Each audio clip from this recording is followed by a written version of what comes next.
আজি মই এটা কলডিলৰ পিটিকাৰ ৰেচিপি লৈ আহিছোঁ।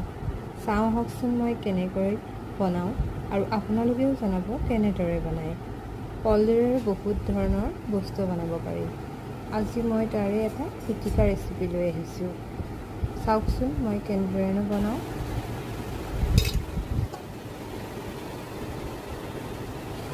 কলডিলৰ পিটিকাখিনি কৰাৰ আগতে কলডিলখিনি কিন্তু অলপমান সিজাই ল'ব লাগিব।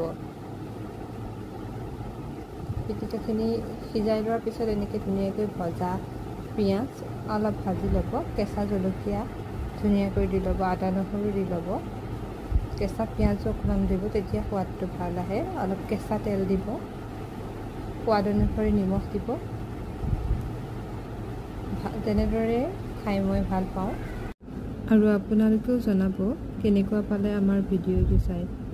আজিলৈ আহিছোঁ, লগতে আপোনালোকে লাইক কৰিবলৈ নাপাহৰিব আৰু ভিডিঅ'বোৰ পাই থাকিবলৈ ছাবস্ক্ৰাইব কৰি ল'ব।